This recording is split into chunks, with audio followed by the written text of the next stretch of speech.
Good morning, students. Today, day 47, Lines and Angles, session 7. And today's topic is transversal. A line which intersects two or more lines at distinct points is transversal. That means, let's consider an example here. You can see on the screen, how many lines can you see here in this first figure? Yes, you have three lines. One line which is slanting here and another two lines which are horizontal lines. So the slanting line which is named as N is intersecting the other two lines which are horizontal, which is L and M, at two distinct points. What do you mean by two distinct points? That is different points. It is intersecting at two different points here. So this is one point where N and L are intersecting, and this is another different point where N is intersecting with line M. So here in this situation, we say that N is a transversal which is intersecting L and M at two distinct points. That is two different points, you can see. Similarly, when you consider another figure here, you can see in the definition we have said that the line which intersects two or more lines. So it can be more lines also. So we are taking another examples where a transversal is intersecting more than two lines. So we are taking three lines here. So here, how many lines you can see in this second figure? You have, yes, 4 lines you have. So here, what are the lines here? S, which is slanted line, and P, Q and R, which are horizontal lines. So, what is the transversal here? Which line becomes the transversal? Yes, S becomes the transversal because S is intersecting all these three lines at three different points. So, when a line intersects another two lines or more lines at different or distinct points, then this line which intersects, that is the line S, this becomes the transversal for all the three lines.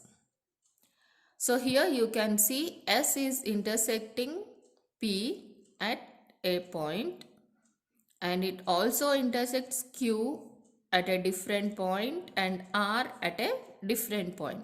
So you have three different points where the transversal S is intersecting other three lines at different points.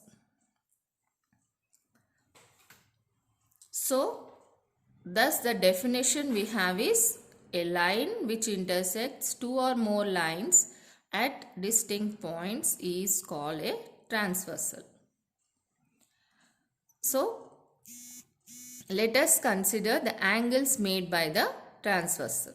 So here in this diagram you can see P is a slanting line which intersects line L and M. When such intersection happens, at each point of intersection, that is this is the point of intersection first one, and this is the point of intersection second one. So at each point of intersection you can see that 4 angles are formed here. So this is angle 1, angle 2, angle 3, angle 4.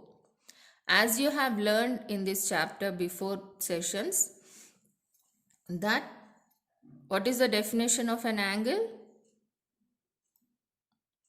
Okay, so here you can see how many angles are there. 4 angles are there, and then here also at another distinct point you have another 4 angles, 5, 6, 7, 8.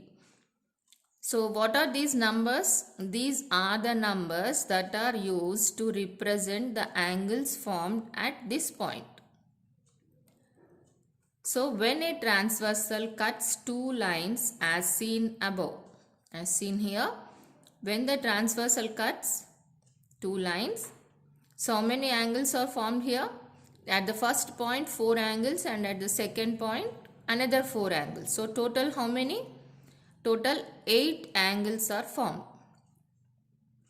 So here what are the exterior and interior angles? So after the formation of the angles, now you have to differentiate the angles that are formed as interior and exterior. What do you mean by interior and exterior? Interior means inside the lines, that is the angles that lie inside the lines. Let's see what does it mean. Okay, here you can see that